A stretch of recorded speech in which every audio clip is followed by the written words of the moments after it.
All right, good evening, everybody. Let's call the meeting to order at 6 o'clock. And we're awaiting Dale, Scobert, and Cheyenne, Cheyenne's joining us virtually, so. So we've got roll call, and first we want to look at minutes of our last meeting. Did anybody have any additions or corrections to those? I didn't see any in my review. Bethany, did you have anything on that? Nope. Okay, great. Hey, Cheyenne's here. Awesome. Hi, sorry about that. You're good. We're all here. We just started. Did you have any additions or corrections to the last meeting minutes, Cheyenne? I do not have any. Okay, great. So we can Move that they be approved. Yeah, please. So moved. Second. Okay, thank you. Any opposition? Okay, meeting minutes are approved. Right, and agenda, everybody's got the agenda. So.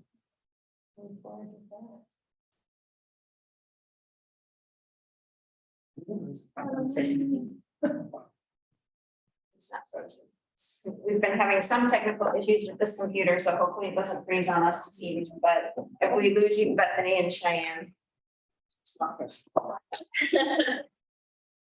It's directional. You can read really, really small. Yeah. Right. Get your binoculars now.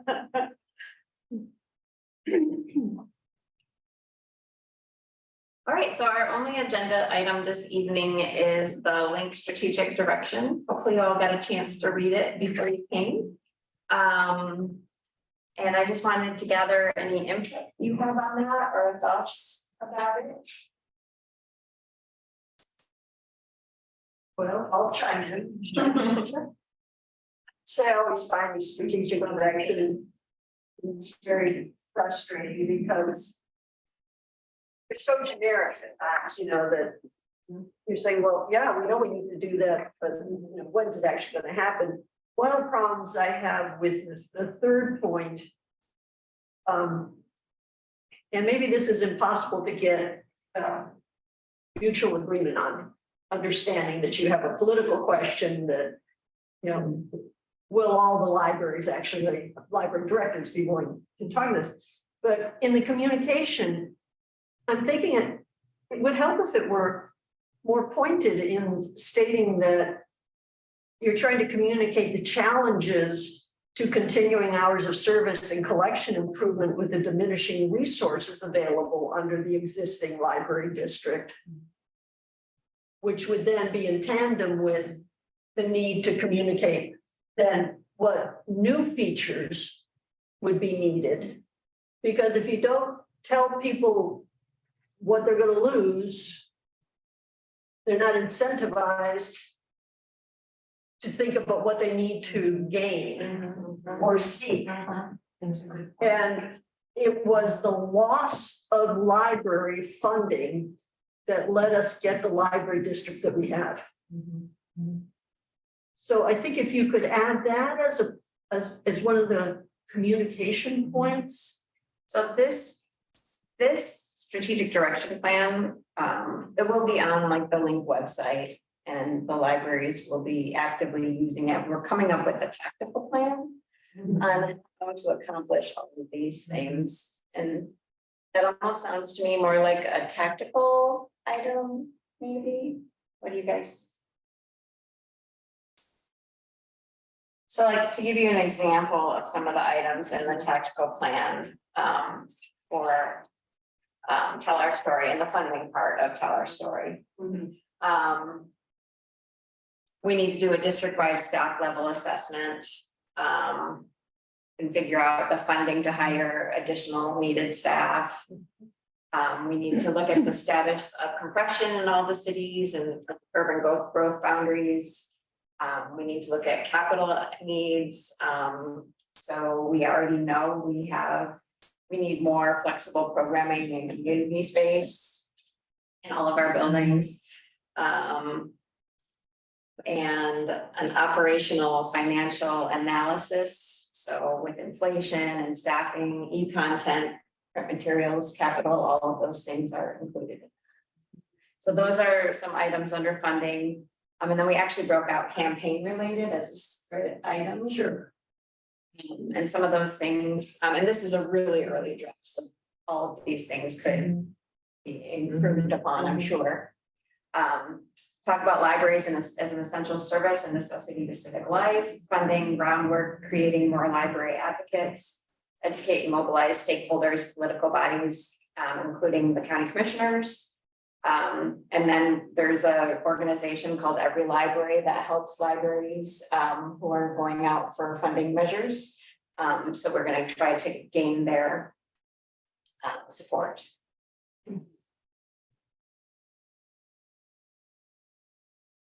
We're trying to keep this strategic direction document really clean, and we're actually talking about doing it as a graphic, because these will be perpetual things, right? We're gonna listen to our communities, adapt to their needs, and share our story. Listen to our communities, adapt to their needs, share the story. So we're talking about doing it as a circular kind of a process, and so the final document will likely be more of a graphic with those circular pieces in there. And where will it be shown? It will be in the link catalog. We'll have a link to it, I'm sure. We'll put it on our Sandy and Woodland Libraries website as well, as part of our strategic planning. Posted in the libraries individually at all? As far as maybe a takeaway for folks, or someplace that it could be kind of posterized. The reader board wouldn't work because there's not enough time to read it. Right, and when it's on there, but someplace that, even the both community boards, like down at the beginning of the ramp, and then also this one here, Right. just so that people it would be there that they could reference. I like the idea of it being like a graphic and something visual and like focusing on like the continuous work of the strategic planning. Just some thoughts on the community, listen to our communities aspect. One is with like surveys and gathering feedback.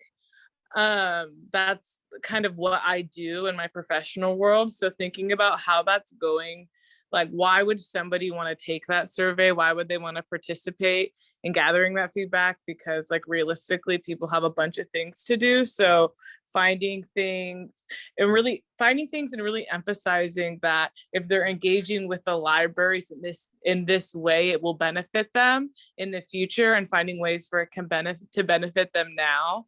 And then focusing on when you're listening to those communities, their stories are also a part of the library stories, and really elevating like communities' stories to get funding, to do the next part, do the work of the libraries, and emphasizing on like community member stories to create a larger story about the libraries in Clackamas County.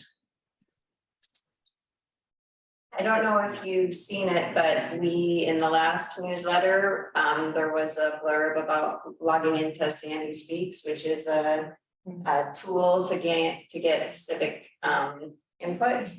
And the library has a page that is about library stories, and we're trying to actively gather those. So if each of you wanted to go in and give us your library story, that would be great. What's the engagement on that right now? Like, are people filling that out?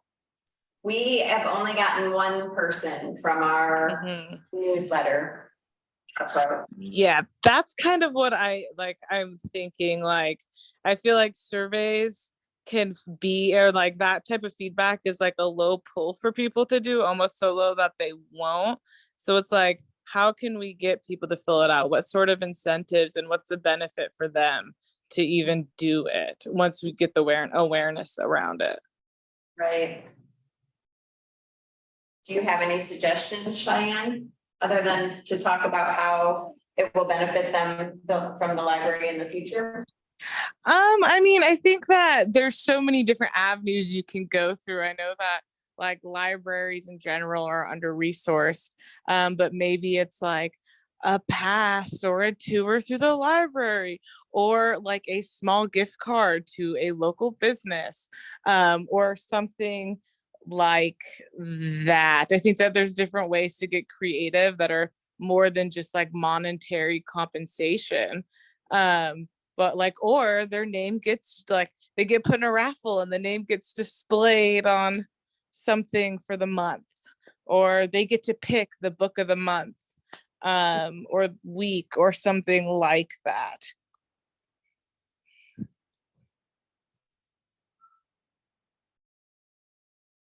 I think that idea of picking a book or getting a book highlighted or something at the library that, Or database even. yeah, that they would be identified with for the week, so-and-so's suggestion for how to use your library better. Getting 15, the 15 minutes of glory. Yeah, I love that. And Yeah. even featuring like somebody's story with the library in the newsletter isn't a bad idea, because then you can incentivize like, hey, share your story. Maybe you'll be in the next newsletter. Right. And also, how about if as an incentive or a way to get someone's suggestion for the book or the resource? I mean, I just keep ringing the bell of, we've got so many great online databases and resources that I swear nobody knows about. And that perhaps, get an exclusive 15 minutes with a librarian to, that person could say, my child just started reading chapter books or what have you. So that, yeah, like get the story, as you're saying, of the patron with their suggestions and so on, and then they'd have their shining moment, which could be, a great educational piece for them too, to also learn. Ask your librarian anything. They can do that now. I know that. However, how many people know that? And it's a way that, when 15, however you want to put it, when 15 exclusive minutes with, a reference librarian. But that way it's personalized, it's special. Even though they can do that now too, but it's that one-on-one and getting the story. It's like putting a face to the library, right? That maybe it's even like getting to know your libraries with respect to, how about the staff? Did you know that so-and-so in Hoodland, I think that's turning it the wrong way. I think what Cheyenne's getting to is better, is that we have to make the patron the important element here. Yeah, You're on the staff, Yeah. right, and give them make them feel proud that they're being highlighted with the institution. So I think your idea is great, Cheyenne, but giving something, but then trying to figure out, what that item is. But I think, letting them name something or choose something or pick something, I think they're all good ideas. I suspect they're more for the tactical plan of the how rather than the general thing, but I mean, it's always an issue with surveys, I generally say. And so I start, I go, oh, I'll do that. It gets to be too difficult. I mean, hopefully our survey will be very easy to take. I mean, our goal is to get, we've got committees in all of the libraries. So there's a children's services committee, an adult services committee, and we're gonna ask each of those committees to come up with like 2 questions that they really want to put out there and get answered. So Yeah. yeah. Yeah, none of this. The survey will take you 8 to 12 minutes to Exactly. complete. It's like, oh, you've got to be good. And it's tedious, you know, from one to the. Not everything. Yeah.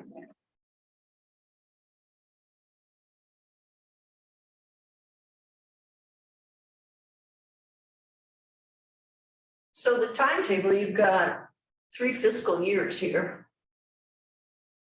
Well, this is starting in, it shouldn't be 2022 because we're already in, Well, you're 22, 23 right now, right? yeah. I guess, yeah, but it's probably gonna get adopted. So we want to take it to LDAC.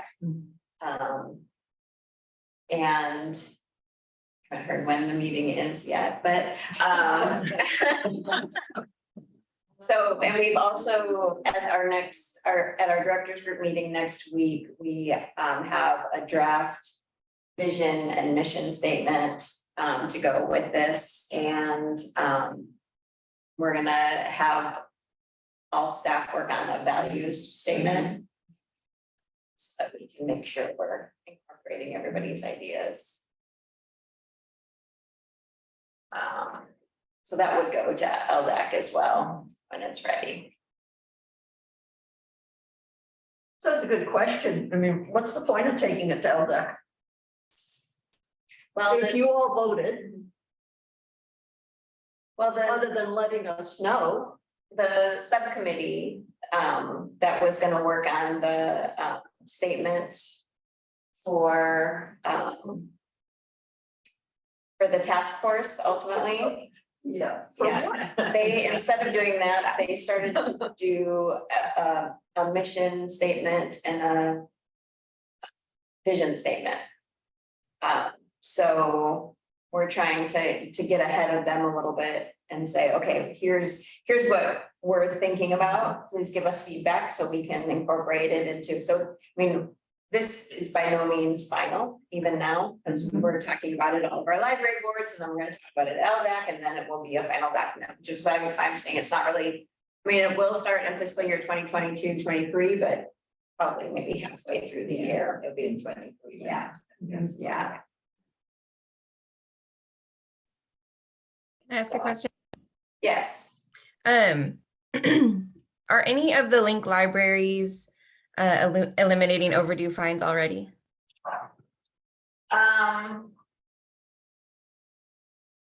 If they are, it's very quietly. Okay. So like checking things in fine free. Some libraries are working on that. Hoodland has been doing that for a long time because of their Dropbox has been out of commission. Which Oh. I finally received the slot for the Hoodland Dropbox, which is gonna go in between the door and the window. And hopefully it'll be installed in the next couple of weeks. And that's the GoFundMe thing just flew, didn't it? Yeah, Because we were discussing it at the Women's Club board meeting, we're gonna make a donation and we checked and went, oh, I see you've met the goal. Aw. yeah, Yeah, that's great. yeah, it was So wonderful. Put back to Yes, Bethany's question. yes. It's just, it seems like that's kind of the only thing on there that we're not doing. Like all the other things we are doing in some way, right? Like getting out of our buildings and doing things around all user-friendly stuff. So I'm just like, it feels a little like that's just a very concrete thing, like eliminating overdue fines, and then everything else is very like could be interpreted however you want. So Right. it's a little There is currently discussion, and I think it's gonna come to the director. I don't know if it's this directors group meeting or next, of reducing all of our fines to 10 cents a day again, how they used to be a long time ago, as a step towards getting to fine free. So that would reduce the cost for people. I don't know if that is a good step or not, but that is under discussion. So is it primarily the desire to move to fine free just because it's, takes time and it's a pain to do it for staff? Because as you said in the past, the actual revenue that we get from overdue fines is not that much. Right, it's more an equity issue, and the people who need to use the library the most are people who can't afford to pay overdue fines, and so they get blocked. Got it. Quickly, and then their library card is no good to them anymore. Right. So that is my reasoning for getting rid of overdue fines. It's still important in my budget enough that I needed it this year, this last budget cycle. I'm hoping in the next budget cycle I can zero those numbers out, but it totally depends on where we are budget wise. Can a city council override a director's desire? It would seem to be they could. Well, if Link decides as a whole to do something, or do you mean if I zero those numbers out and they say, why aren't you putting fines in? Right, or any city, suddenly saying to their director, well, why are you giving up 20, 30, 40, $50,000 of income when your budget is so tight? And I would think that most cities, our city made a strong statement about equity, our city council.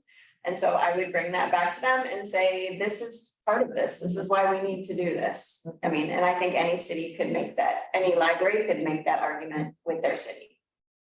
Right, but don't you have to get all the cities to sign on to this as well? Yep. Yeah, it's not something that the directors can do. It's not something we can do ourselves, and it's gonna take time because it has to go through the budget process generally, or the time when the city updates their fines and fee schedules. Right. Yeah, it's very complicated, and that's why we haven't done it yet. I think at this point, most libraries are in favor of going fine free if they can figure out a way to get there. I think from an equity standpoint, it makes sense to go fine free.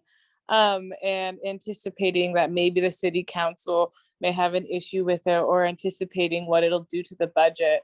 Maybe there's some sort of pilot that the library can do, whether it's just an open fee, and just a good faith effort of being we're not requiring a fee, but if you can pay any sort of fee, or this is recommended, please do that, because there's some people like me who forget to return my library book, and I just still pay it, but I could pay more if I wanted to. And then if somebody does not have the funds or do not want to, they don't have to. But piloting that out to see kind of what people are doing now, to see how it affects the budget. And then you can show city council if it's an issue, we're trying to be more equitable. This is a pathway we've taken, and this is what the Library of Clackamas Counties are moving forward with.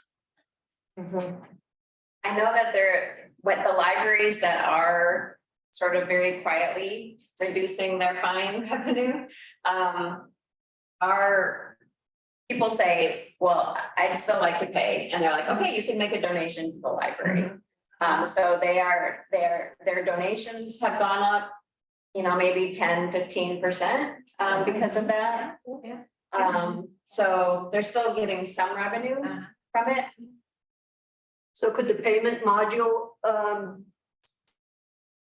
have a category for donations? There is one already in there. Okay. Because some people have a 25-cent fine, they give you $1 and say, keep the change. And so we enter the 25-cent fine, and that's 70% donation. But I don't think you can do that online. Online, you can only pay a specific amount. That's true. So the question would be, know, when you're thinking about all of this is there a way that the online module could? That people can pay money they don't know. Yeah, Yeah. yeah, yes. But then it should go to the local library, Right. owning library, Go to the local library, yeah. Owning Yeah. library of the item or? no, local libraries, because local libraries keep all their fines. The patrons library. Right now, the online payments are going to the libraries that own the items. Oh, Good to know. contrary to the, well, that's the reason not to do that then. I'd rather come in and pay you. Yeah, yeah, I'd rather mine stay local. yeah, correct. So, That's true. That's true. that's an interesting point, you know, that's something You know, it's the funding model behind public broadcasting is those that. Supporting people. And they say, Yeah. And then you'll hear people say. Membership for years and now I can. Yeah. Maybe a way of communicating that in the jar or something, yeah. Well, like, the restaurant model that, not so much paying it forward, but kind of is where you can pay extra or you can pay for someone's meal by whatever denominations they have, you know, such as, oh, well, $10 will pay for, you know, 2 meals or what have you. And with,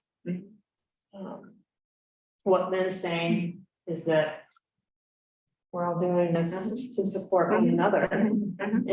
And people feel good about it. totally, totally. And the donation piece, I had thought in a prior conversation long ago that donations, monetary donations couldn't be made directly to the library, but only through the Friends. So something changed or did I just misunderstand? It can go either direction. Okay. It just depends on what somebody wants to support. I'm still a big believer in having a donations container in the front of the library. When Hoodland had it out they had one out for a long time, because when we remodeled and we did that whole library, we went over budget, because we only had $250,000, right? And so we had to cut the materials budget, so we very clearly said, we want to keep getting more new items, please, you know, donate money, and that worked really well. I think it's good to have something a little bit more specific for it to go to than just a general donation. Well, and just that, improve the collection. right. Or maybe it could change. You know, that it changes every 6 months or quarter or Right. something, you know, that. You know, maybe this is for new audiobooks or new digital items or. You know, we need like 3 new staff members. Yeah. But yeah, I mean, I think people are more incentivized to donate when they know what is going to be going towards. You know, in programming. It's just for Hoodland, keep your library open longer, Yeah, maybe staffing in the background, but just keep. right. Because we've all driven up there and went, Oh, crap. oh, it's, okay. Yeah, because that helps the population and the library patrons. It helps them understand. They don't have to know all the nitty gritty, but I think it's important that they know that, oh, we're not swimming in money. Right. And we don't have to come at it as oh, we're crying poor cow. But That was an interesting thing, because of the GoFundMe for the sign and the box, and someone said, well, why don't they get it from? Funding doesn't work.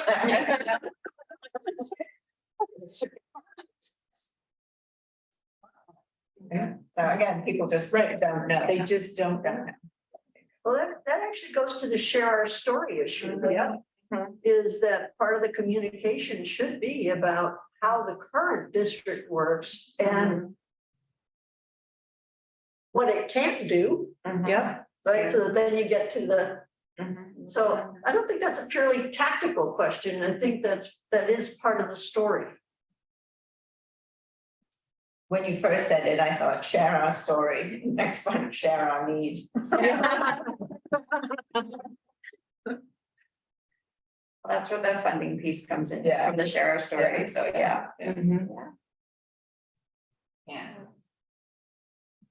Because people can't help if they don't know that there's a need or what the needs are. I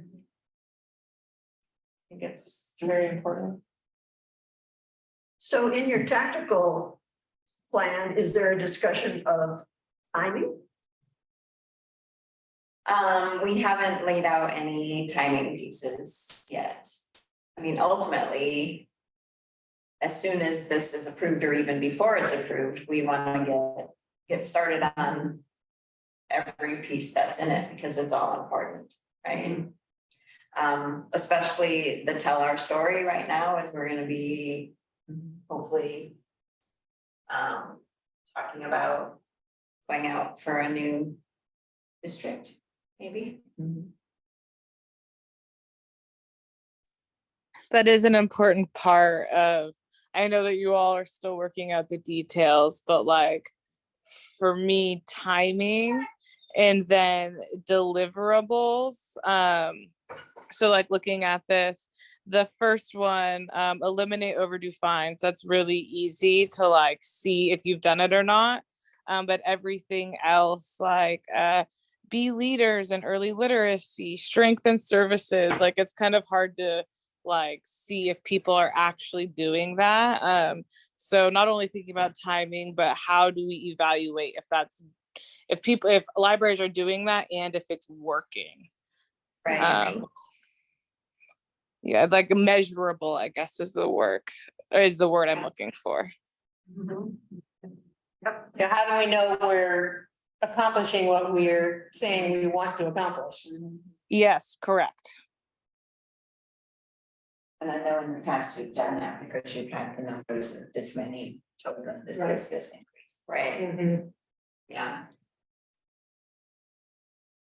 We haven't gotten to the measurables part of this strategic plan yet, and those are gonna be harder to measure, Cheyenne, for sure. Oh yeah, I just finished my strategic plan for like my personal job and it took forever. So I feel for you. Well, the other dilemma too is that while these are generic goals for every library, each library's measurable will be different. Yeah. You know, so in a way, I mean, I'm hoping that we come up with group measurables that then we compile all of our information together to see if we've reached the goals. I mean, because some libraries are gonna have a harder time with some of these things than others, you know, based on how much funding they have currently, based on their staffing levels, based on their buildings, all of those kinds of things. So, I mean, we're gonna have to rely on one another to reach our goals. I would argue to you though, what difference does it make if Lake Oswego achieves it if we haven't achieved anything locally? I mean, from a patron's point of view, that would be irrelevant to me. I wouldn't want to be larded in and get a benefit from somebody else if it hadn't happened locally. So that could be, to me, that would be useless data. That would be. Yeah, like I think that especially like being in Sandy, thinking like locally versus looking at Lake Oswego or some of these other big libraries, maybe once like this is like you have the timeline, you have the deliverables and how you're going to measure them. And then when we're sharing that out, whether it's in the newsletter or the library's putting this information out, you're like being like, and this is how Sandy compares, and this is how we're doing our part. Yeah. And like kind of showing both ways on like, Oregon's getting stronger and this is how we're doing it. This is how we're a part of it. Right. Mhm. I mean, each library should be able to make some progress in all of these things. It just depends on how much progress we can make. And use it as an argument for saying we couldn't make more progress because. Right. Yeah. Yeah. X, right, and make that part of the story. Mhm. Yeah, meeting space isn't available or short-staffed or budget limitations or what have you. Mhm.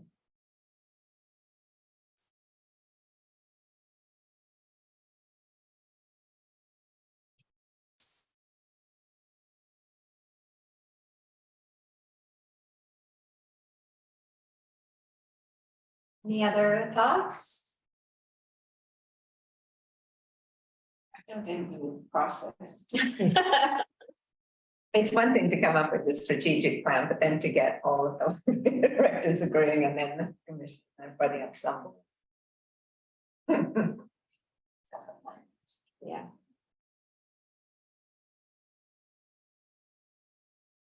Gotta start somewhere. Yeah, no, you have to do it, but it's. Get clear about the it's hard. declarations, yeah. Steps forward. Great. Good work, Sarah. And other directors. Thank you. Business? Yeah. So I'm wondering what's happening both with approaching the county on the Woodland rent issue and how the county is approaching network financing.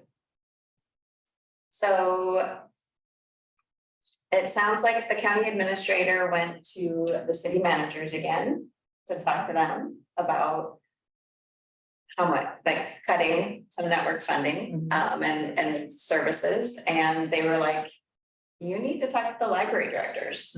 So apparently the county administrator is going to set up a meeting with us, but that, you know, we thought we would have already heard something about that and haven't heard anything. Not sure where that process is. Is he trying to get some some cuts within the current fiscal year, or is he looking At to the- the future? At the next budget. So he'll wait another couple months. From there. Yeah, and the library directors have written a memo. Recommending that there be no cuts to the network budget, because any cuts to the network budget equal cuts to our library patrons and all the libraries. And asking the county commissioners to support a sixth library district. That would have a higher rate and possibly roll the network costs into it so that it could get out of the county budget. So it would be a win-win for the county and the libraries. So has that letter been sent? No, Oh, okay. I probably shouldn't have mentioned it. So it's in the works. Yes, That's good. yeah.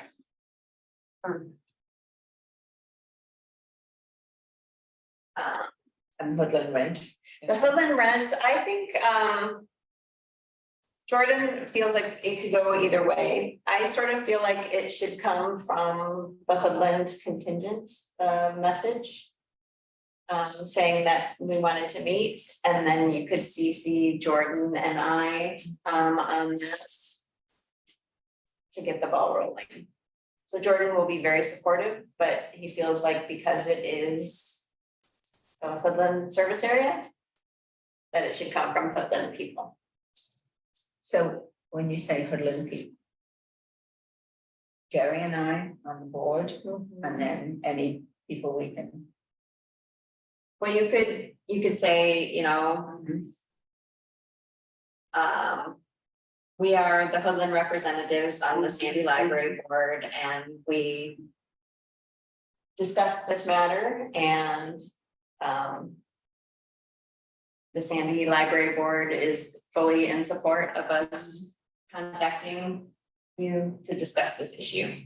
And who are we contacting? Jordan. Gary Schmidt. I'll walk you through that. how to do that. Is Jerry out of town? Yes.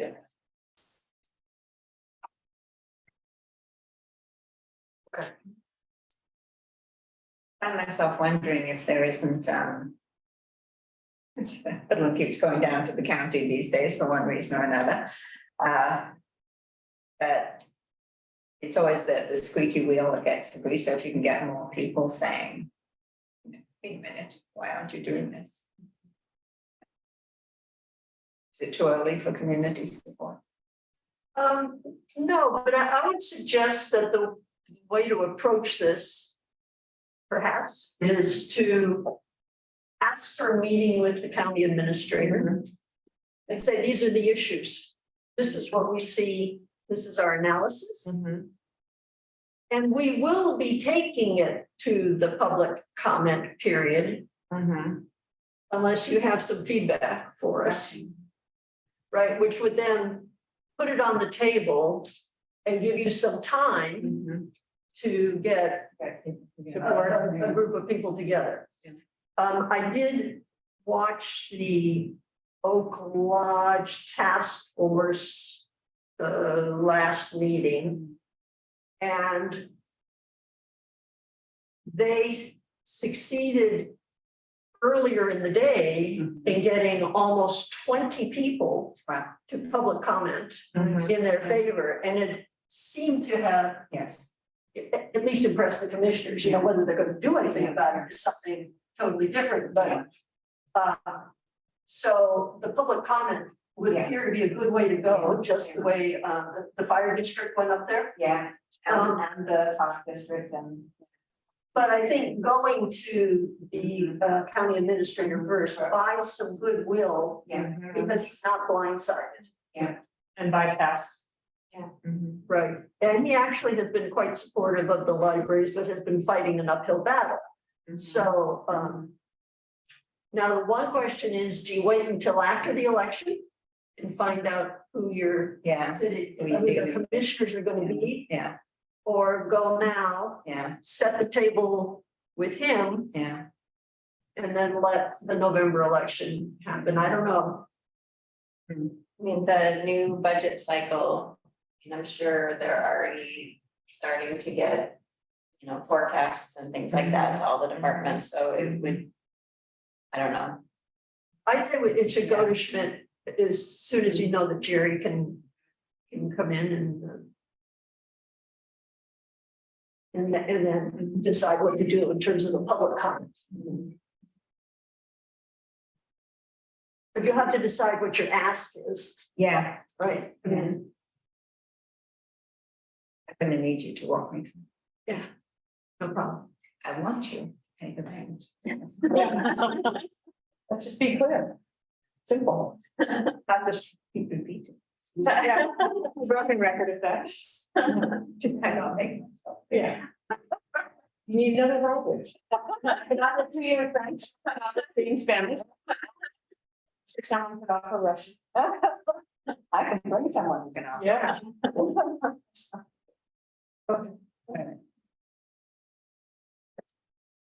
There has been, somebody asked in the library directors group when we're gonna have the next LDEC meeting, so I know it's on Rick's radar, the new network manager.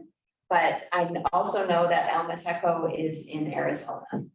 He had a family issue. I had asked him about doing training for the staff, because he does teamwork trainings. And he's done them with like the Forest Service and all kinds of people.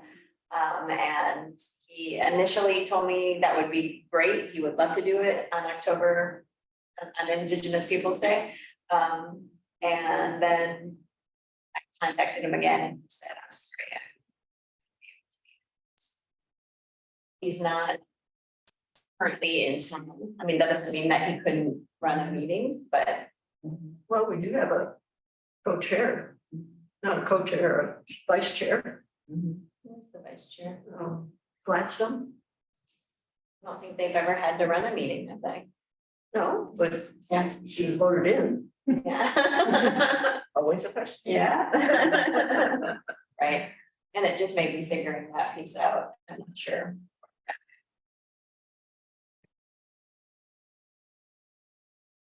And then we talked about last time if your term is coming up.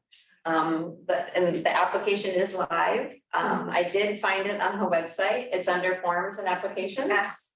And then you have to scroll, there's a lot of them in there. You have to scroll down to the library and then there's a little submit button on the very far right to submit an application. I told Lynn I received one today, so I think it went live today, even maybe yesterday or today. There was a test one that came through yesterday and then I'll learn that today. Yeah. And I'm impressed, because I just said, it'll be on the citizens. Yeah. And if you search it, it comes up, but it's not on the main city page and it's not intuitive to find. So, but if you go to forms and applications, it's there. So it's not even announced on the city page as. I think it's going to go out in the city newsletter, which should be coming out this week.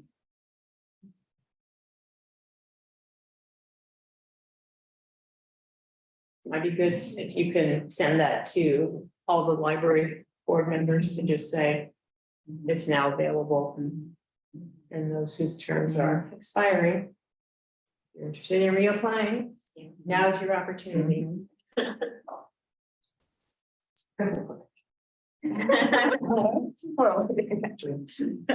are reapplying, aren't you? Not sure. Any other business to discuss? I have one other staff update and it's about the Rotary event that's happening next Wednesday here in the library. In support of literacy. So I would love it if you could make it to that event.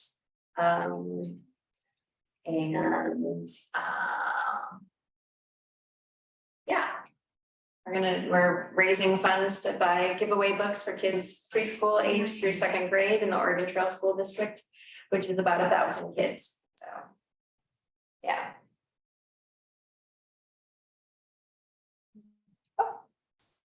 5 o'clock. 6.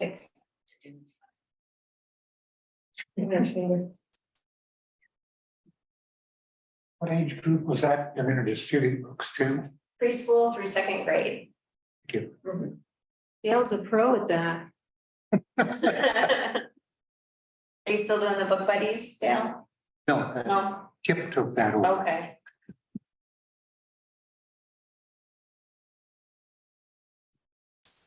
So if there's nothing else, can we get a motion to adjourn the meeting?